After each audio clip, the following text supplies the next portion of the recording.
उत्तराखंड के एक गांव में कमलेश अपनी बेगम और बच्ची के साथ रहता था। कमलेश दिन की दिहाड़ी करके अपने खानदान का पालन पोषण किया करता था।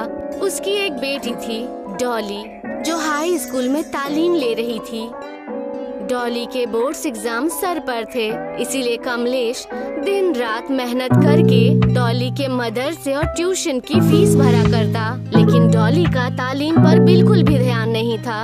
वो दिन भर मोबाइल में गेम्स खेला करती या फिर अपने दोस्तों से ऑनलाइन बातें किया करती।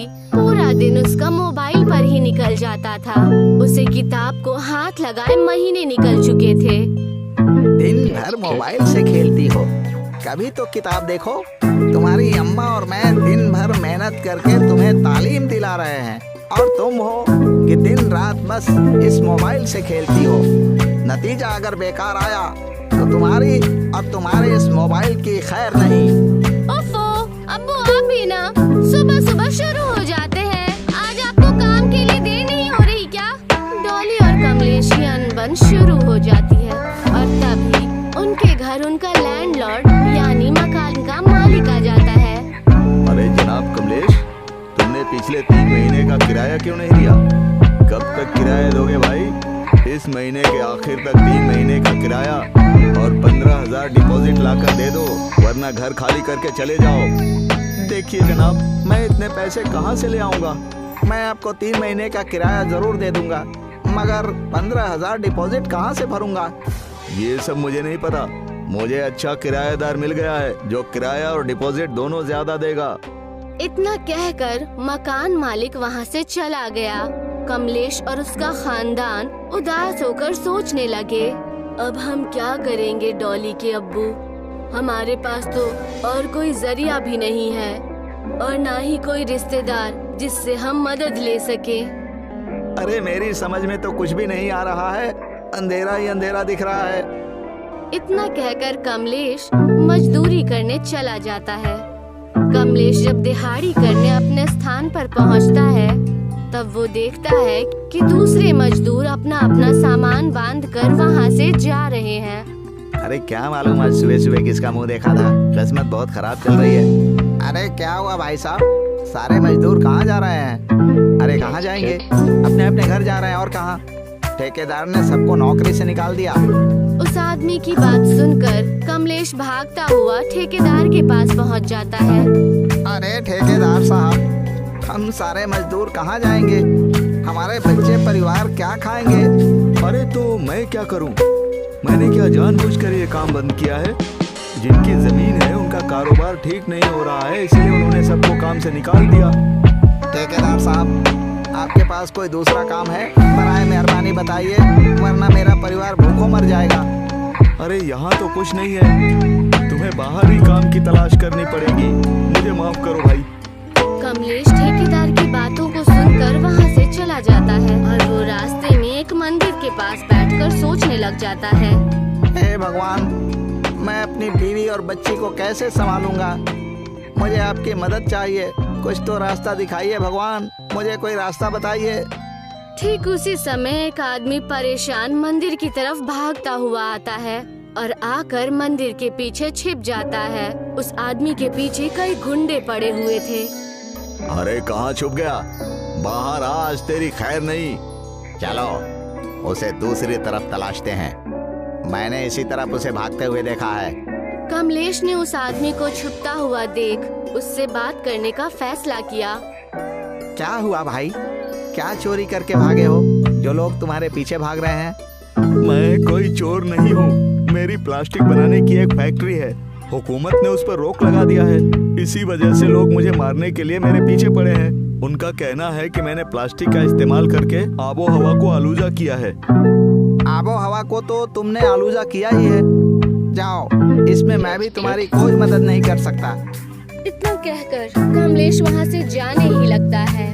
तभी कैलाश ने उससे आवाज लगाकर कहा, सुनो भाई, 1 मिनट रुको। क्या तुम मुझे कुछ दिनों के लिए अपने घर पर छुपा सकते हो? जैसे ही माहौल दुरुस्त हो जाएगा, मैं अपने घर चला जाऊंगा और दूसरा कारोबार शुरू करूंगा। अरे भाई, यहाँ पर मेरे रहने के लिए खुद का ठिकाना नहीं है, ऊपर से तुम अलग मेरी किस्मत में अटके हो। कमलेश वहाँ से चला जाता है कमलेश अपने घर जाकर पूरी बातें अपनी बेगम और बेटी को बताता है। अब हम क्या करेंगे? डॉली के बोर्ड एग्जाम सर पर है। कहीं हमारे घर की तकलीफ की वजह से हमारी बेटी फेल ना हो जाए। डॉली उस समय अपने मोबाइल पर गेम खेल रही थी और सारी बातें सुनने के बाद डॉली ने कहा, पापा क्यों ना हम प्लास्टिक का घर बनाकर वहाँ पर रह ले? प्लास्टिक का घर कैसे?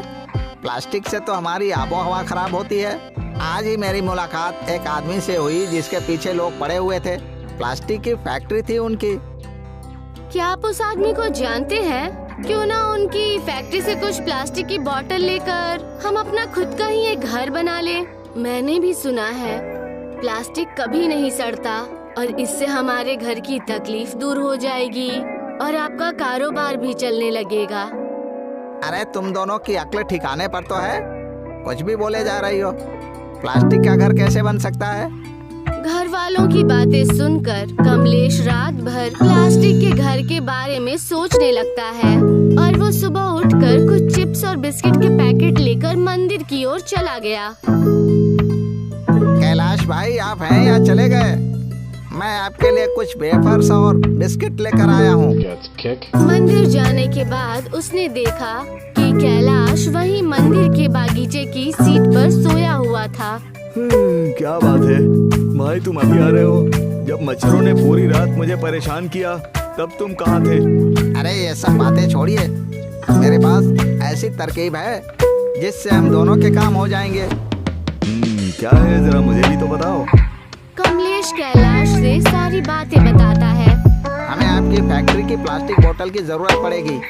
उसके अंदर मिट्टी भरकर हम कई घर बना सकते हैं। इससे आपका कारोबार फिर से तेजी पकड़ लेगा और हम जैसे गरीबों की मदद भी होगी। हाँ, तरकीब तो तुम्हारा बहुत बढ़िया है, मगर तुम्हें क्या लगता है कि ये काम हम दोनों कर पाएंगे? हमें और भी लोगों की मदद चाहिए। हाँ, उसकी आप फिक्र मत करो। मेरे साथ कई मजदूर हैं जिन्हें काम की जरूरत है। उन्हें आप दिन की दिहाड़ी देंगे तब वो काम करना शुरू कर देंगे। कमलेश जाकर ये सारी बात अपने साथी मजदूरों को बता देता है और सारे ही मजदूर अपना अपना प्लास्टिक का घर बनाने को तैयार हो जाते हैं। चलो भाइयों, अब हम लोग कुछ अपना और अलग करने जा रहे हैं। हमें पूरी मेहनत से काम करना होगा, तब हम सफल हो जाएंगे। अरे मगर हम अपना घर बनवाएंगे कहाँ? अरे तुम सब इसकी फिक्र मत करो, मेरी फैक्ट्री के पास ही बहुत बड़ी खाली जमीन है। तुम सब अपना अपना घर वहाँ बना सकते हो। सारे मजदूरों ने बॉटल्स के अंदर मिट्टी भर के बॉटल के ऊपर बॉटल रखना शुरू कर दिया और उनके घर बनने का काम शुरू हो गया। कुछ वक्त बीत गया और अब मजदूरों का घर बनकर तैयार हो चुका था। लेकिन उसी समय बहुत भयानक बाढ़ आ गई। अरे बहुत जोरों की बारिश हो रही है, लगता है हमारा प्लास्टिक का घर डूब जाएगा। डॉली बेटा जरा संभल के। पूरे गांव में पानी भर गया है, कहीं हमारे घर के अंदर भी ना आ जाए। प्लास्टिक के मजबूत होने की वजह से पानी घर में नहीं आ सका। देर बाद बारिश रुक जाती है। हमारा घर बच गया, हुर्रे! सारे मजदूर और उनके खानदान मिलकर जश्न मनाने लगते हैं। तभी डॉली वहाँ पर आकर कहती है, अब्बू देखिए, मेरा आज का रिजल्ट आ गया और मैं फर्स्ट आई हूँ। कमलेश और उसका खानदान ये सुनकर बेहद खुश हो जाते हैं और जश्न मनाने लगते हैं।